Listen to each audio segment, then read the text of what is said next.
Bonjour tout le monde, aujourd'hui on se retrouve pour une nouvelle vidéo d'analyse hebdo sur le chart du Bitcoin. Comme chaque semaine on va analyser le graphique du BTC et ça tombe bien parce que cette semaine il y a énormément de choses à dire. Donc le Bitcoin a dépassé et cassé pour la première fois de son histoire les 100 000 $ et on a eu derrière d'ailleurs une énorme liquidation de long, donc ce qu'on appelle une dead candle. Donc je vais vous expliquer ça dans la vidéo justement pourquoi on a eu cet énorme retournement, donc qui a été très rapide et très violent. Donc ça arrive régulièrement en phase de bull market, c'est tout à fait normal. Quand on est dans des phases d'euphorie et qu'on part dans des paraboles haussières, on a très régulièrement ce genre de candle, donc ce qu'on appelle des dead candles en trading. Et voilà, faut pas s'inquiéter plus que ça. En général, ça remonte derrière, donc là c'est ce qui s'est passé.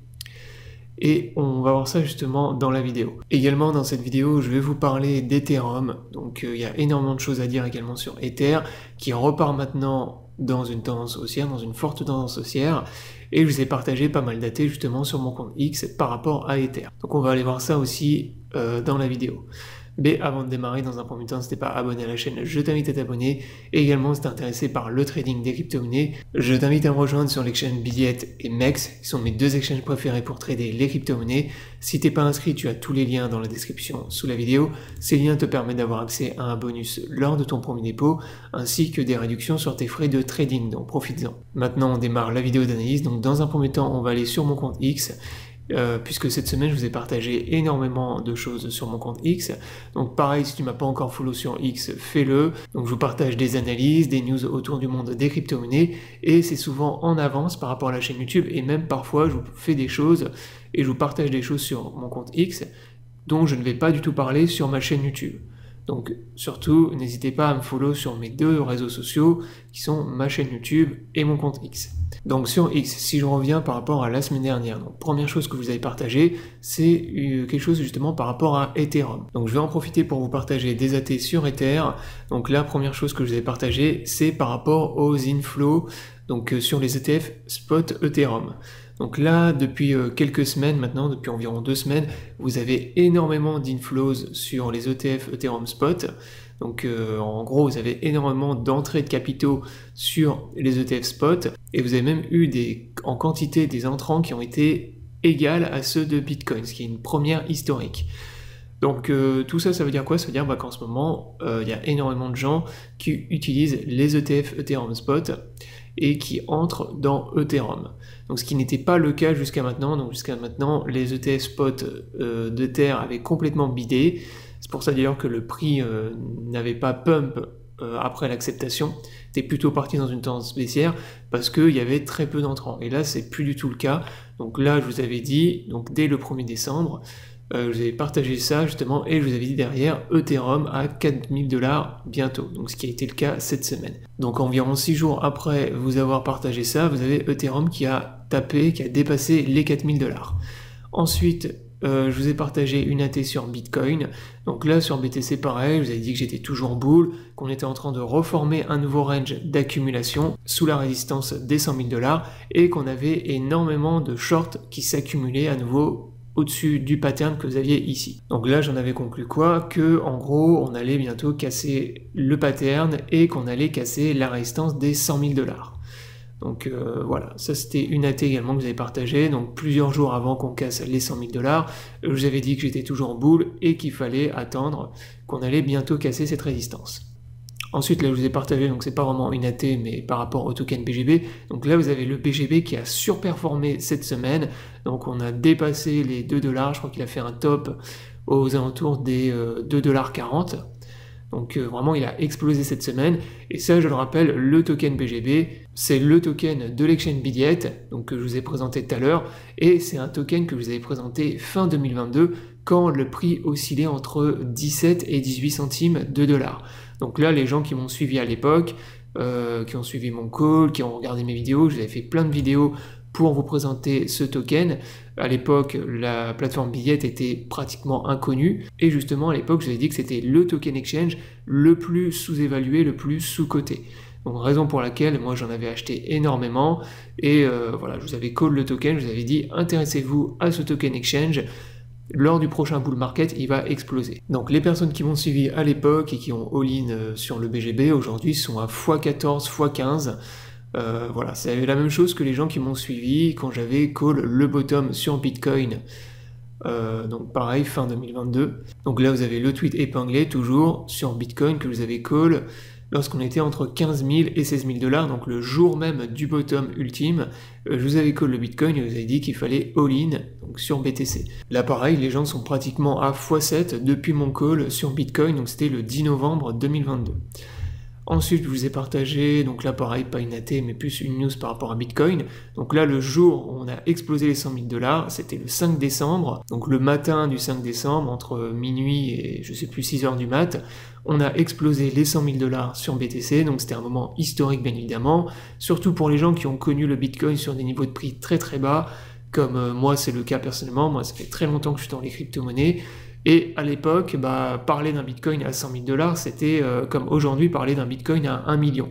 C'était un truc complètement délirant. Et pourtant, cette semaine, on a cassé les 100 000 $. Et là, ce que je vous disais aussi, très important, c'est que c'est à partir de maintenant que le FOMO va vraiment commencer. Donc ça, c'est quelque chose pareil que je vous répète depuis des mois, c'est quand le Bitcoin va casser les 100 000 $ qu'on va avoir du vrai FOMO, et que voilà, tous les médias vont parler du Bitcoin. Là ça a été le cas cette semaine, donc suite à cette cassure de résistance psychologique, tous les médias sont mis à parler du Bitcoin, et en ce moment je peux vous assurer que tout le monde veut acheter du BTC, voilà, en tout cas tout le monde en entend parler et tout le monde s'y intéresse. Ensuite, je vous ai retweeté donc, un tweet que je vous avais fait le 28 novembre sur Ether. Alors, on est venu tester la résistance. Actuellement, on évolue justement au niveau de cette zone, donc aux alentours des 4 000 $. Et on ne l'a pas encore cassé, mais ce que je vous explique en gros, c'est que lorsqu'on va venir casser cette résistance, justement, des 4 000 $, qui actuellement est la plus grosse zone de résistance sur Ether, vous avez un gap énorme, en fait, entre 4 000 $ et l'ATH de 2021.